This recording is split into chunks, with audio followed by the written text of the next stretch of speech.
Amsterdam'dan bize katılan Kürt meseleleri analisti Mutlu Çiviroğlu. Katıldığınız için teşekkür ederiz. İstedim. Burada inceleyecek çok şey var ama özellikle şununla başlamak istiyorum. Çok sayıda kaynak CNN'e şunu bildiriyor ki CIA, İran'da bir ayaklanmayı tetiklemek amacıyla Kürt güçlerini silahlandırmak ve onlara destek olmak için çalışıyor. Peki eğer bu planla gerçekten ilerlerlerse bu ne kadar riskli olabilir? Merhaba Rosemary. Clarissa'nın da az önce bahsettiği gibi durum oldukça riskli. Çünkü Kürtler 47 yıldır İslami rejim tarafından en ağır şekilde darbe alan kesim oldular. Eğer cezaevlerine bakacak olursanız cezaevlerindeki mahkumların %47'si Kürtlerden oluşuyor. İnfazların da %15'i Kürt. Yani Kürtler bu rejimden çok uzun zamandır en ağır darbeyi alan taraf oldular. Ve tabii eğer böyle bir şey olursa ve eğer İslam Devleti iktidarda kalmayı başarabilirse bu durum Kürtlere karşı çok büyük bir öfke ve çok fazla şiddet getirecektir. Yani fiyatlar gerçekten çok çok yüksek. Eğer bu işler ters giderse Kürtleri çok çok korkunç sonuçlar bekliyor olacak. Ama aynı zamanda onlar bu rejime karşı onlarca yıldır mücadele ediyorlar. Hatta bu rejimden önce bile Şah rejiminden beri en temel hakları için, dilsel hakları için, anayasal hakları için savaşıyorlar.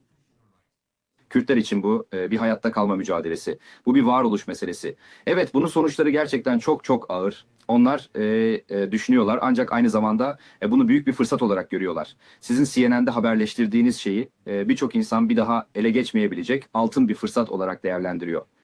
Yani bedeller evet ağır, sonuçları da gerçekten çok vahim ama aynı zamanda Kürtlerin önündeki seçenekler hep kötüyle daha kötü ya da en kötü arasında.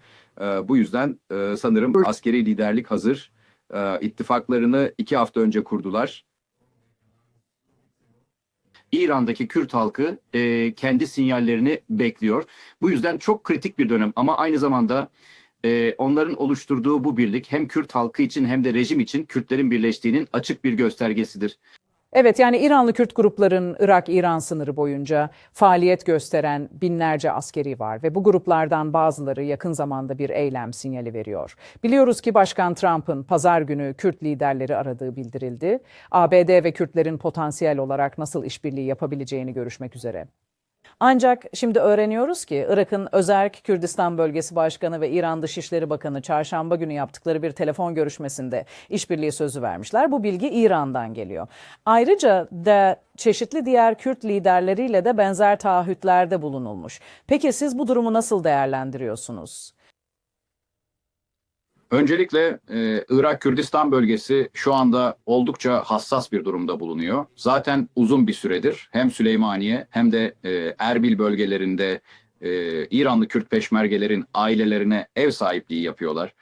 Yani onlar İran hala bir güç, bölgesel bir güç ve dikkatli olmak zorundalar. Çok zor bir durumdalar. Bu yüzden bu çatışmada taraf olamazlar ve tarafsız kalmaya çalışıyorlar ve resmi açıklamaları bunu söylüyor. İran Dışişleri Bakanı ile yapılan bu görüşmeyi ben o bağlamda görüyorum kendilerini korumaya çalıştıklarını. Ama aynı zamanda Rosemary, İran ile Irak arasındaki o sınır tamamen dağlık bir araziden oluşuyor. Kontrol edilmesi neredeyse imkansız.